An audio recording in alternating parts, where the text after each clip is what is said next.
Hello and welcome to episode 24 of A Grand Tour with my great-great-granddad. My name's Ed Hill, and this is the podcast, if you've listened before you already know, dedicated to the journals of my great-great-grandfather, William Mowbray Campbell Scott, written in the 1840s about his time as an engineer in Europe, firstly as a train driver in Italy, and then working in the mint or coin-making industry in Mexico.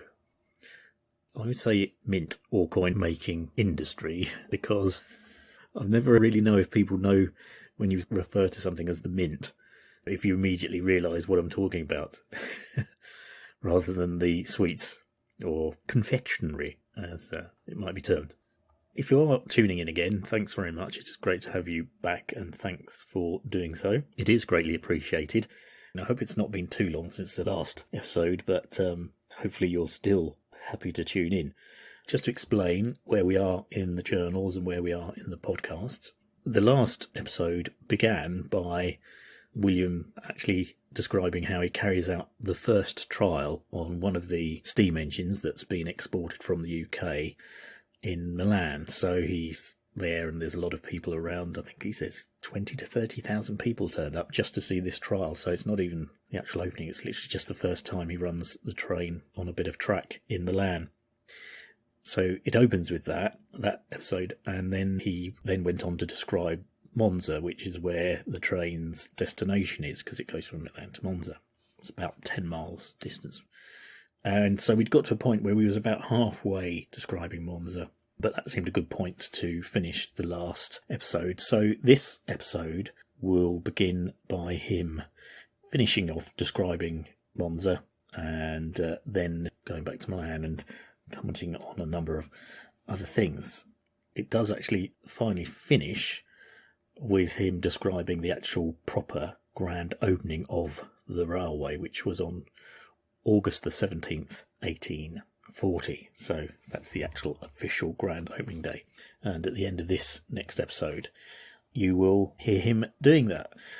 Just to mention, which I do at the beginning of every podcast, if you do want to contact me regarding anything that you've listened to that's raised your interest or even angered you in some way, you can contact me via the Twitter page dedicated to the podcast, and that is Scott of the Historic, and that's at 3G Grand Tour.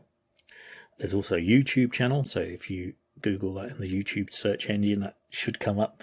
It mainly comes up with the episodes as audio files, but there is a video there now of me explaining some of the background of the podcast, and I'm hoping to do a few more of those quite soon. And there's a Facebook page if you want to join that. You can also contact me through that if you wish, which is at Grand Tour with my great-great-granddad. There's a Mastodon account, which is GG Grand Tour. That's at scotted@universadon.com. Just to mention on the Twitter, X, isn't it? It's X account, X. Although now it seems to be saying Twitter X. Maybe Mr. Musk just hasn't been able to roll back that tide of people liking to call something Twitter. The trouble is, when you Google it, I either put in X and then other things come up. So I still end up putting in Twitter, and now it says Twitter X. I don't know. Anyway, that address there, sorry, it's when I say 3G Grand Tour, it's a number 3G Grand Tour. It'd be great to get any feedback at all. Lately, we've had some quite good interactions with people just saying they like the podcast, but I'm perfectly happy to get into deeper discussion if you want. Anything along those lines would be welcome. I hope you will feel inclined to do so. And just finally to say that the podcast is available on all podcast platforms, basically. So if you Google it, it'll come up either on Acast or on Spotify, Amazon Music, Apple Podcasts, TuneIn, Deezer, whatever podcast platform you happen to use, it should be there. This episode, as I say, begins with William finishing off his description of Monza, and then he goes back to Milan, and there's a big festival event there that he describes, and then it finishes with him describing the official opening of the railway.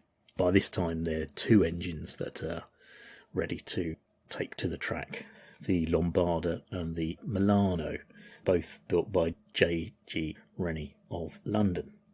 I hope you enjoy this episode. Just to mention, we're coming up to the 25th, which will be next one after this, so it's quite a landmark, and I've got a special episode arranged for that one, which you'll hear about later at the end of this episode.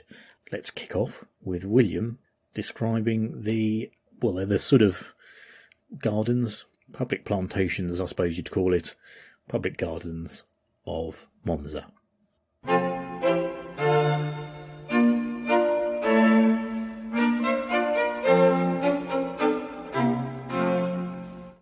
The Vivaria della Pianta, or plant nursery, are large gardens and nurseries belonging to the government, situated close to the railway station, and containing immense numbers of trees and plants of every description, fruit and forest trees, flowering shrubs, curious and delicate plants, fine preserves of fish, bordered by fences of privet, kept and cut in a more regular manner, large conservatories, mounds of rock for alpine plants, and water for those suited to that element.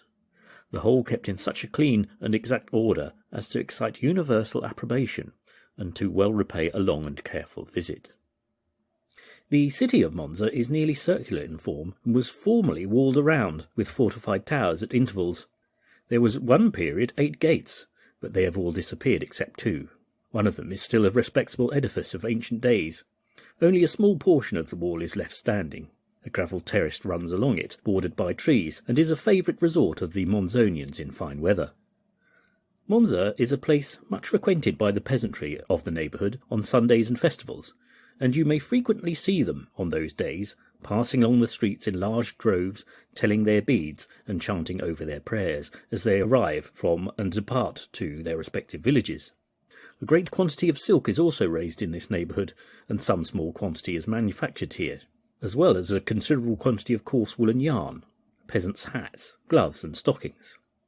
There are also some very excellent schools for both males and females, Monza enjoying a very high reputation for those institutions, and the expense of living is considered lower than in any other part of Lombardy, or I might say rather was, for since the opening of the railway, such has been the influx of visitors to that previously dull place, that the Monzonians have made a pretty considerable thing of it, and contrived to raise the price of every article of food at least equal to any other part of the country. Monzonians are very civil and attentive to strangers, but at the same time they are regular Yankees, and if you have not cut your eye teeth, that expression means if you're easily fooled, and if you have not cut your eye teeth, they will walk into your pocket before you are the least aware of them. And having mentioned all that I think worthy of notice, I shall at present take leave of the old city where I have spent so many happy hours. Seems a good point to stop while William mentions the happy times that he spent in Monza. I'm just going to say a few more things about Monza, but nothing particularly profound. Its history does date back to Roman times, apparently. There are Roman remains. It seems that its fortunes as a town really took off thanks to Queen Theodelinda, who we mentioned in the previous podcast, the wife of Kings Ottori and Agilulf. She was named as the Queen of the Lombards, but apparently she had some dream about where a good place to set up a court would be, and she chose Monza. And apparently the name Monza originates from her saying yes in this dream, so it's kind of a combination of the Roman word for Monza and yes. Sounds a bit convoluted, but anyway, Monza is called that because when this vision was sent to her to decide where she was going to set up her court, she said yes. Yes! And she had a chapel built there dedicated to John the Baptist. And this is really old, as I say, really old medieval history, so it's sort of 603 we're talking about here, really, really early.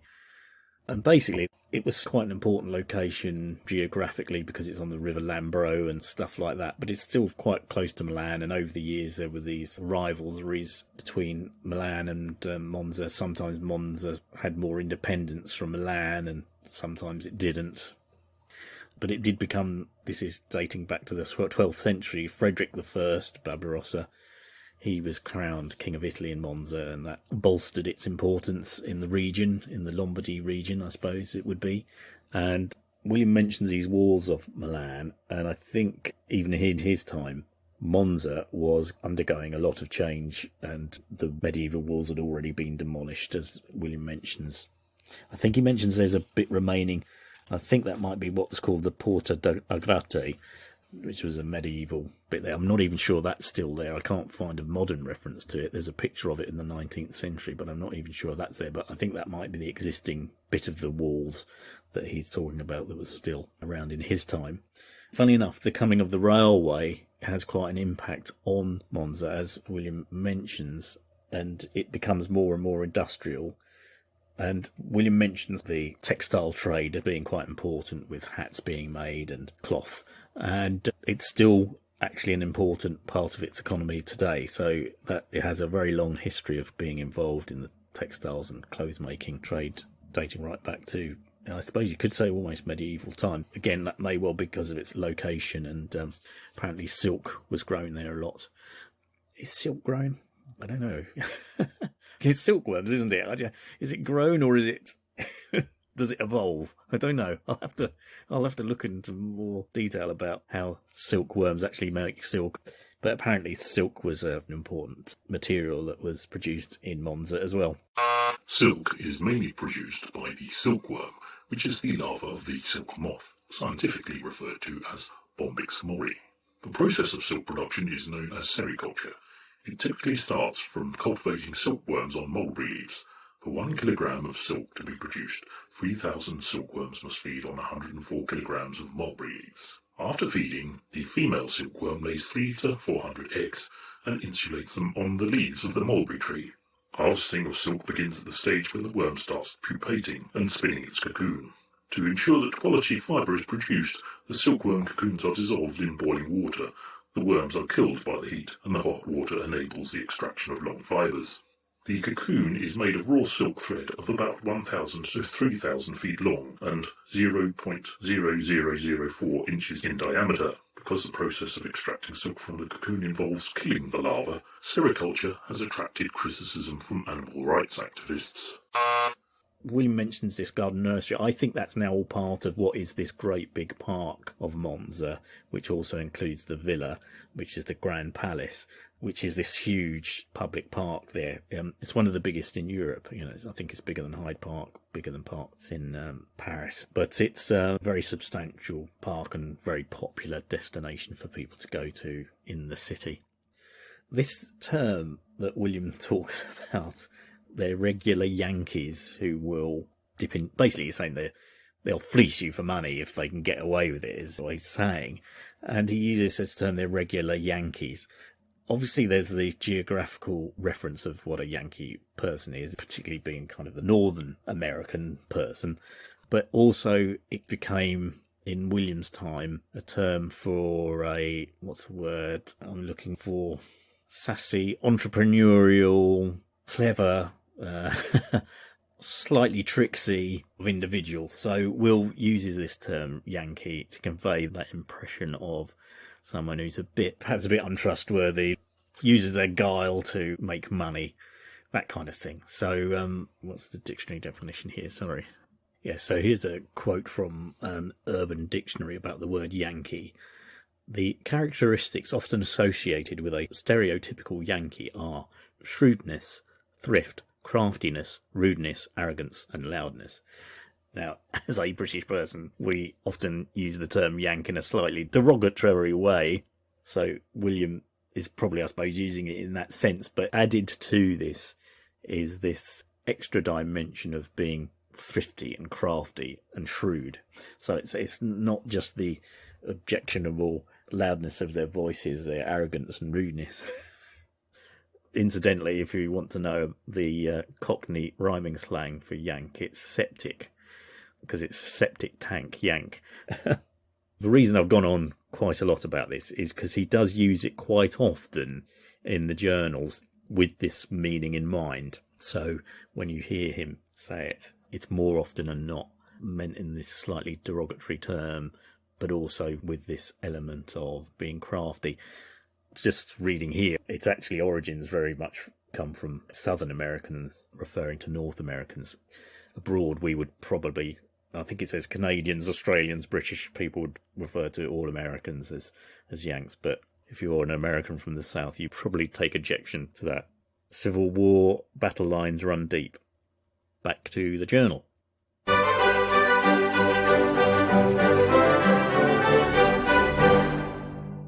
June 27th. The festival of Corpus Domini is one that is celebrated with great splendour in all parts of Italy. A grand procession of the priesthood and principal inhabitants always taking place on the occasion in the principal cities and towns. The one in Milan, which I shall attempt to describe, is considered, with the exception of Rome, as the first in that country. In consequence of what I had heard, and the preparations that I had seen made in the principal streets, I went out a very early hour in company with a friend to the cathedral, and from thence along the route the procession was to take to the church of San Ambrogio, and from thence by the route back. Where the streets were wide, large wood columns covered with white and red cloth, and gold tinsel, supported by a canopy of cloth of the same colours, had been placed. Also, festoons of the same material stretching along the sides, suspended across at regular intervals. In those cases where the streets were narrow, the covering was fastened to the houses, and adorned with the festoons similar to the other parts. The houses themselves, very few of which are without projecting balconies, had both these, and the windows hung with rich silks, velvets, and tapestries. Those who possessed pictures and paintings of celebrated men, or of sacred subjects, had them all hung out on the front row of the houses. The churches also that stood along the line of the procession were hung with ancient tapestry, and many of the fine paintings that adorn the interiors, which were movable, were placed on their fronts. Previous to my visit to Milan, I had frequently heard it spoken of as a very rich city, and I must say that I have never seen a scene of such splendour exhibited on a scale so large as on that occasion. The distance of the whole line could not be less than from 4 to 5 miles, and along the whole distance the inhabitants appeared to vie with each other in exhibiting all they possessed that was of a nature to please the eye or give effect to the scene. Some of the noblemen's palaces exhibited vast quantities of plate, and along the Contrada di Oro, where the gold and silversmiths and the jewellers reside, the show was gorgeous indeed. Having secured an excellent situation for viewing the procession itself, I took my seat, and had not waited many minutes before it made its appearance. There are, I believe, 60 churches in Milan, and there are not less than 4 priests at any of those churches. Some of them a great many more, with choristers, boys to wait on the priests at the celebration of the Mass, and many other officers. When it came to the procession, first walked the principal male inhabitants of each parish, having red capes over their shoulders, and some of them broad sashes, bareheaded, and each carrying an enormous wax candle burning. Then came the choristers of each parish, chanting the service of the day, then the priests, the youngest walking first, then 2 boys bearing the censers burning incense, and lastly the silver cross of each church, on each side of which was borne 2 immense silver candlesticks with wax tapers burning. Each parish walked in procession by itself, its own inhabitants, its choristers, its priests, its censers of incense, and its cross. When those had passed, came the choristers of the cathedral, and they were not less than 100 in number, then the secular offices of that establishment, then the priests, about 50 in number, 12 boys bearing censers of incense, the cross, and the candlesticks, the embroidered banner with the figure of San Ambrogio upon it, then the Archbishop of Milan under the canopy of crimson velvet and gold mentioned on a former occasion, and bearing a large gold cup with a cover of the same material. He was followed by at least a dozen servants in splendid liveries. Then came the royal guard in rich uniforms, and carrying at their sides halberds. So that's a long pike with an axe type thing on the end. The upper part of them decorated with ribbons and flowers. In the midst of these walked His Highness the Viceroy, bareheaded and carrying a wax candle, followed by his aide-de-camp and suite, then the Lieutenant Governor of Lombardy, then the military commander-in-chief and his suite. William uses this word suite quite a lot on these occasions, and it's not the room in a hotel. It's in the sense of, well, the official definition is a group of people in attendance on a monarch or other person of high rank. All the other officials, military and civil, greater number of the nobility, followed by their servants in rich liveries. Lastly came a long string of carriages, empty. The royal carriage, drawn by 6 handsome bay horses, with large plumes of feathers on their head, and housings of scarlet and silver. The carriage was also attended by 6 outriders, but this affair, though a very elegant turnout, was spoilt and rendered completely grotesque by the postilion. So that's the coach driver. Fancy to yourself, gentle reader, a great fat, stupid, heavy-looking German, weighing 14 or 15 stone, with a long-tailed coat on, an immense cocked hat, and boots reaching to the extreme upper part of the thigh, like those worn by fishermen or ditchers, and then tell me the effect of all this. I recollect that it was with the greatest difficulty that I could abstain from bursting into a laugh on the occasion. Some of the carriages of the nobility were very handsome, but the most of them was either of French or English manufacture. The procession was finally closed by a party of mounted gendarmes, and altogether occupied 1 hour and a half in passing the spot where I was. After this, High Mass was celebrated at the cathedral and of the church of San Ambrogio. In the evening there was processions in the different parishes, consisting chiefly of children and females, the priests of the respective places acting the lion on this occasion. So that just means they were being the most important person. The hall of the churches also were illuminated in the evening, and as the day finally closed, as it generally does on these occasions, there was an adjournment to the theatres, the whole of which was filled by crowds, and certainly not the most silent of audiences. So I just thought I'd say a little bit about this Corpus Domini, or Corpus Christi, day of celebration, that William is describing here. I imagine anyone who's Catholic listening to this podcast will know much more about it. To this day, it's a very important festival in the Roman Catholic Church, basically, and it's a bit of a movable feast or festival, a bit like Easter. I think it comes, is it just after Lent or something? Anyway, I'm not sorry, I forgive my lack of knowledge. Corpus Christi is a movable feast celebrated on the Thursday after Trinity Sunday, 60 days after Easter, or in countries where it is not a holy day of obligation, on the following Sunday. But the full English title for the description of the day is the Solemnity of the Most Holy Body and Blood of Christ. So it's basically the celebration of the Eucharist, the drinking of the wine and the breaking of the bread. And it's a kind of special festival day related to that particular Christian religious ceremony. And, it's very widely recognised throughout all Christian churches, really, but I suppose you would say, particularly in Catholic churches, and in terms of the procession that William's describing here, its origins really come from 13th century Belgium, because canoness or nun called Juliana of Liège was the one who started the idea of holding this festival. Apparently she had several visions where Christ came to her and said it would be a good idea to celebrate this act of worship. And obviously there's the whole question of transubstantiation involved as well amongst various churches. But anyway, Juliana of Liège was the one who wanted to, or initially thought of the idea of having a day of celebration around the Eucharist.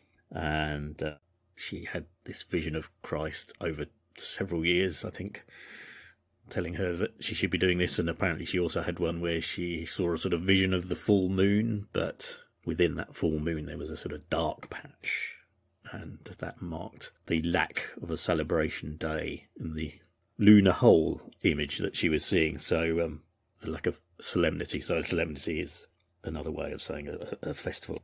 Anyway, she had the initial idea, and then it was later taken up by the wider Catholic Church and granted permission and backing by various popes, and so it became a festival that's now widely celebrated amongst Catholics particularly.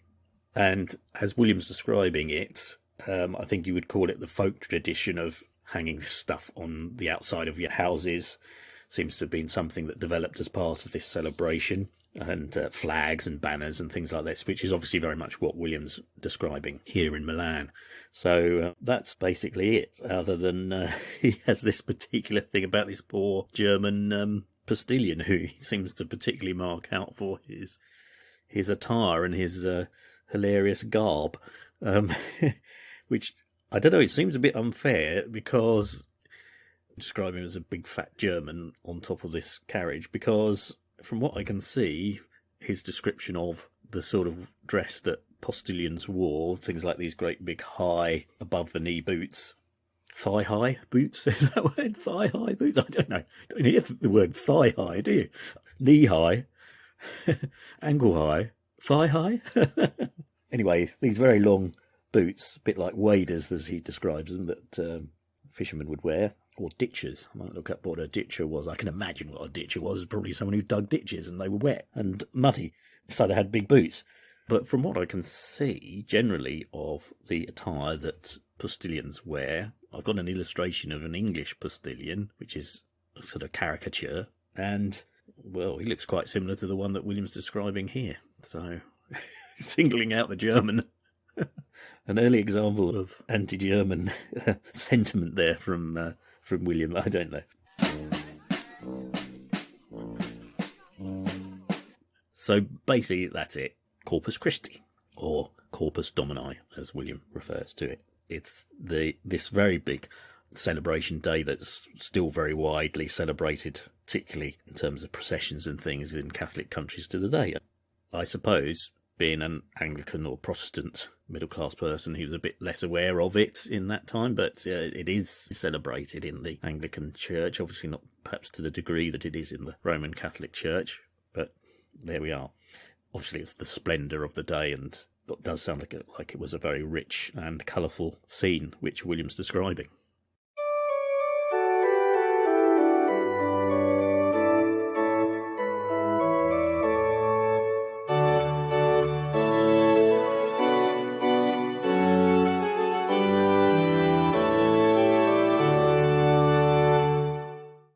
August 17th. The opening of the railway took place on this day, and as the court was at the same time residing at Monza, it was determined that the first train should start from that station. I accordingly proceeded there the evening previous, taking up the engine Lombarda and a number of carriages, amongst which was one that had been purchased by and was the private property of His Highness the Viceroy. This was a very tasty affair, capable of holding 18 persons, painted a dark colour and richly gilt, and having the royal arms emblazoned thereon. The lining and cushions were of drab cloth, ornamented with crimson silk bows, there being also curtains of the same material. Early in the morning, the engine Milano arrived, bringing one of the military bands and a number of the police. 10 o'clock was the time appointed for the first train to proceed to Milan, and a few minutes before that hour the carriages arrived from the palace. The Viceroy was the first to make his appearance, and he was greeted by loud and long-continued cheers by the multitude assembled. He was accompanied by the Vice-Queen, his sons and daughters, by the Lieutenant Governor Conte de Larme, the Earl of Larme, and a very numerous and splendid suite.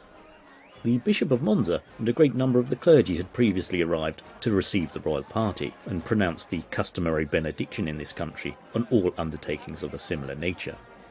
The royal party, having viewed the interior of the buildings and expressed their satisfaction upon all the arrangements, next proceeded to the open yard where the engines and carriages were in waiting. And the scene at this moment was very splendid. Every spot where a view could be obtained was crowded with spectators. Banners were displayed in every direction. The band struck up an enlivening air, and loud and vociferous cheers again broke forth from the assembled multitude. At once the music ceased playing, and in a moment every head was uncovered. The bishop pronounced his benediction, and the engine and train moved away amidst salvos of artillery, the ringing of bells, and the sound of military music. We were obliged to move very slowly, as the line was laying on the level ground, and not fenced in, same as the English ones. The line was crowded with spectators from one end to the other, and throughout the whole distance the cheering and waving of handkerchiefs continued, for both the inhabitants of Milan and Monza with those of other towns and villages for many miles around, looked upon it as the dawn of a new era amongst them, and old and young men, women and children crowded to every spot where they could get a glance of the passing train. At Milan, a large gallery had been erected across the end of the line, and on our arrival we found it filled with the beauty and fashion of the vicinity. In the midst of them stood, conspicuous by his splendid robes, the Cardinal Archbishop of Milan, and behind him stood a great number of his clergy, all the principal authorities of the city, military and civil, and many of the nobility. After the Viceroy and the rest of the party had descended from the carriages and taken a view of the station workshops, etc., the Archbishop pronounced his blessing on the undertaking, and at that the whole party ascended to the grand saloon to partake of a splendid repast, and the day was concluded in festivity and rejoicing. I thought I'd stop here. Obviously, it's the grand opening of the railway, so it's a very important affair for the local people and all the dignitaries of Milan and Lombardy, Venetia. So all the great and the good have turned up, and it's quite a colourful scene that William paints there. I just thought I'd say a couple of things about this. I have to do a bit more research to see if there's anything about the actual day. I've found several things where August the 17th is referenced, but much more detail than William's written about the actual day I haven't really found. But I just thought I'd mention this thing describing the Viceroy's carriage, because he mentions the word, the cushions were covered in drab cloth, which I thought, Archduke doesn't sound too grand, does it? But I didn't realise that the word drab literally comes from a type of cloth that was called drab, which was sort of grey or brown, drab colour. I didn't actually realise that's where the word comes from. So when you say something's drab, generally these days means it's a bit boring or whatever you want to call it. Not very colourful, not very interesting, whatever it may be we're talking about. But the actual word comes from a type of cloth that was a woolen cloth. I think it was mainly woven in Yorkshire, but it was a kind of brown or grey colour, sometimes used in army uniforms and things. So the Archduke's coach and cushions may have been drab in colour, but I'm sure they were a lot grander inside. And it did actually make me think a little bit about just carriages. I think at a later date I'd like to go into this a bit more in detail. But just to say at this point, obviously very early on the railways, the initial railway carriages really took their design and inspiration from stagecoach carriages. So they look very similar, and you'll see these sort of design motifs and similarities between the two that's adopted in the design of the early carriages. And then, of course, as years progress and technology progresses, the railway carriage evolves into something much more of its own affair, really, and particularly the introduction of longer cars, particularly the introduction of the Pullman coach from America, which seems to have been quite revolutionary in its design. There's one or two examples of pictures of royal coaches. I think there's one in the York Museum, I think. Certainly seen pictures of it, of Queen Adelaide's railway carriage, and that has four wheels. And again, you can really see the influence of the stagecoach on it. In fact, there's even a point at the front where the guardsman would sit a bit like the driver of a stagecoach, and he generally actually would have in his hand the manual brake for stopping the carriage or coach or wagon, whatever you want to call it. But if you see a picture of that railway carriage, you can immediately see the connection between a stagecoach carriage and a railway carriage.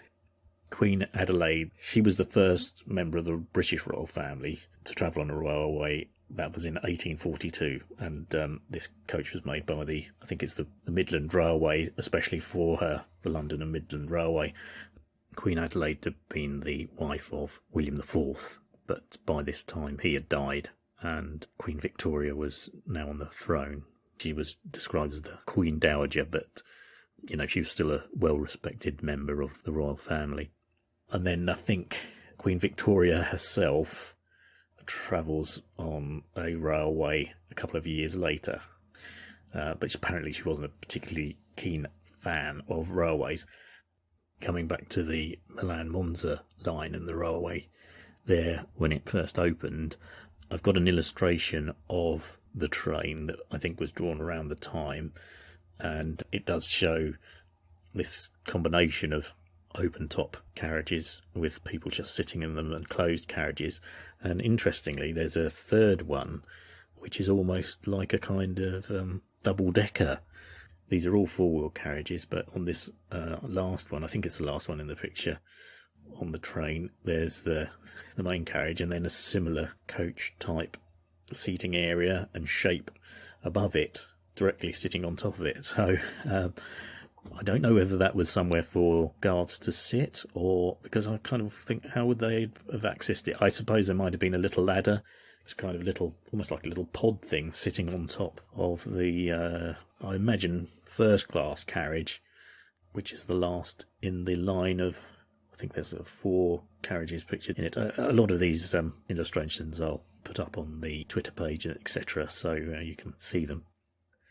The other thing I should mention is that this whole development of railway carriages is absolutely also imbued, I suppose, is that the word I'm looking for, with the state of class and society at that time. So, you know, you had first class, second class, third class, and I think I read somewhere someone said the classes were: first class, you had a nice coach and you were covered. Second class, you might be covered, but you generally weren't. You just sat on a railway carriage that was exposed to the open air. And third class basically meant you walked.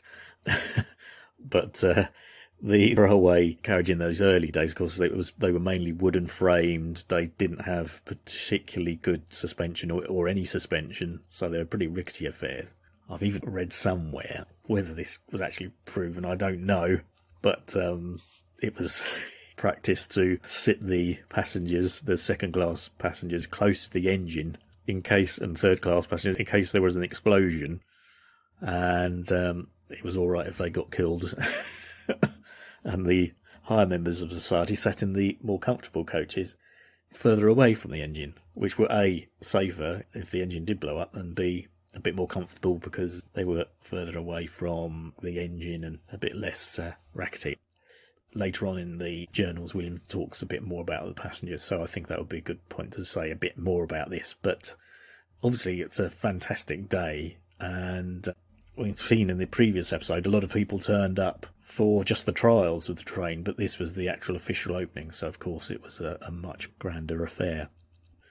William talks of the train and the opening being blessed by the Archbishop, and I've got quite a nice illustration of a similar ceremony happening on a railway around a similar time in France. So, you know, there's the crowd there and there's the Archbishop with his arms aloft giving the Lord's blessing to this railway undertaking.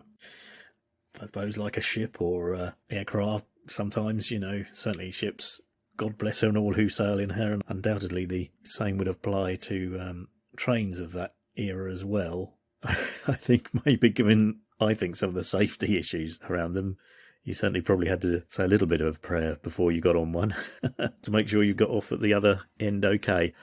I'm exaggerating a little bit, but, you know, maybe a bit of divine assistance wouldn't go amiss. Back to William and the journal.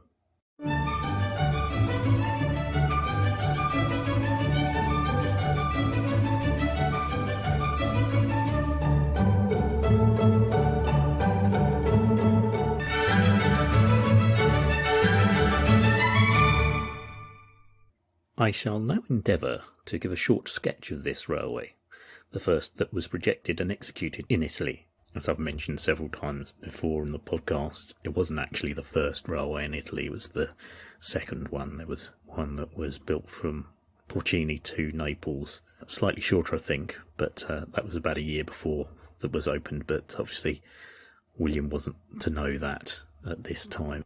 Communication really wasn't as swift as it is today, so it's totally reasonable for him to have thought it was the first in Italy. It certainly was the first in northern Italy. The railway was constructed at the sole expense of one individual, Signor de Puzzi. I think his name is actually Giovanni Puzza, a banker of the city of Padua, but who sold it on completion to a company at Vienna. It was originally intended to form part of the Grand Line from Milan to Venice, but that plan has been abandoned, and the Venice Railway, instead of going by Monza and Bergamo, will be by the way of Treviglio and Lodi to Brescia. The distance from Milan to Monza is about 10 miles. With the exception of 3/4 of a mile at the Monza end, it is on an incline, the station at Monza being 19 English yards higher than that at Milan. It is, with the exception of a short distance at each end, a single line, but the company possesses the ground for making it a double one, should circumstances ever require it. The station is situated at a short distance from the ramparts and about midway betwixt Porta Nuova and Porta Comacino. The principal edifice is a large and fine building of 3 stories in height above the ground, and extensive vaults below, used for storing of coal, coke, oil, etc. This structure was erected from the designs of Giovanni Sarti of Milan. I think he designed the whole railway, actually. The entrance is by an open portico of fine arches. On the left as you enter is the office for tickets, and in front of you are 2 waiting saloons for first and second class passengers. A passage is betwixt the 2 to the yard, through which the third class's passengers enter. Another example of keeping the great unwashed away from the rest of higher society. The waiting rooms are handsomely fitted up, with commodious seats furnished with cushions. The ceiling is vaulted, and a finely executed cornice runs below the vaulting. Over the fireplace of the first-class saloon hangs the portrait of the Viceroy, and over the other that of the Emperor Ferdinand. In a number of panels around the rooms are emblematical paintings and bas-reliefs representing the 4 seasons: sculpture, painting, mechanics, agriculture, a locomotive engine, and the busts of Archimedes, Watt, Fulton, and Stephenson. Above the waiting saloons is another the size of them both, with handsome columns, pilasters, cornice, and the walls painted in imitation of marble, and executed in a style which has deceived numbers of people in fancying it real. At one end of the building are the offices of the engineer, the secretary, the inspector, and the storekeeper. The other end of the building is appropriated to a cafe, an indispensable object in this country. At a short distance also is a large and commodious hotel. The workshops and engine house are opposite the principal edifice. There are 3 entrances and a corresponding number of turnplates. The workshops are small and inconvenient, and not at all adapted for the purpose. When I arrived at Milan, they were but just commenced, and were carried forward against my repeated remonstrances. The architect had never seen a railway, or a station, or even a locomotive engine, but for all that he knew, according to his own opinion, much better what was wanted than I did. But this is just the way with Signor Italiano, for if he can only get a small place and a little authority, they fancy themselves the cleverest and cunningest creature in the world. Oh dear, even John Mexican himself, and he is a knowing customer, half Indian and half Spaniard, can't fit to hold a candle to them. Right, so I'm going to stop here with William and his slightly anti-Italian views and slightly anti-Mexican ones as well. Well, I don't know if slightly, perhaps profoundly, profoundly anti-Italian and Mexican views. But it's a good point to stop here, because after this, William then describes the actual run or layout of the track, but he does it in a way as if you, the reader, are accompanying him on the footplate of the train. So as we go around this bend, you will see to your left this magnificent hotel, and so it's a slightly authorial way of describing the railway line that he then proceeds to do. Actually, just to note that this station that William's describing at Port Nuova, the building is actually still there. It's now a luxury hotel. Be nice to go inside it and see if there are any of these decorative things that he alludes to, such as the images of the Four Seasons and the Archduke are still there, and the images of Stevenson and other pioneers that he mentions. You'd think they might theme it with its legacy of railway history, but that's definitely somewhere I'd like to visit if I do ever get the chance to get to Milan. So this has been quite an eventful episode again, beginning as we did with William's description of Monza, or parts of Monza. And then, of course, there was the big procession of Corpus Christi, or Corpus Domini. And then, again, this other big event, the actual official opening of the Monza to Milan, or Milan to Monza railway. And as we can see, that was obviously like a really big affair and very well attended by the local people. As William himself acknowledges, they recognise this as a new era for the country. And indeed, from what I've read, the impact of this railway in terms of economics, certainly to the Monza area, was quite dramatic, and it soon led to more, not only architectural changes, but industrial changes to that area and that town and its economy and that bit of Milan. And then, of course, that was recognised throughout the rest of Italy and generally as railways spread. So I hope you've enjoyed this episode. There's the usual ways of contacting me that I mentioned at the beginning of this podcast through Twitter and Facebook and other social networking ways, etc. Now, I'd just like to mention at this point that the next episode of the podcast is the 25th one. And I'm very pleased to say that I've managed to arrange an interview, which we've already done, with Anthony Dawson, who is a railway historian and very much specialises in this era of the railways. And it really is a fascinating talk, and there's a lot of things that William mentions in the journals that we discuss about the railway, and actually more generally about travel and the spread of the railways and their impact on Europe at this time. So I really would encourage you to listen to that next episode. Anthony really knows his subject very well and sheds a lot of light on certain things that I didn't know about. So it's certainly very informative. So I hope you can tune into that one, particularly if you're interested in railways and the early development of railways around Europe and the world, really, because it does help to illuminate what was going on at that time. So that's something to look forward to in the next episode. But as regards to this one, that's the end of it. So I do hope you've enjoyed listening to it. As I say, the next one will be the one with Anthony and myself discussing railways. And then the one after that will begin with William doing this description of the line as if you were a passenger accompanying him on the train. That's it for now. If you have been, thanks for listening.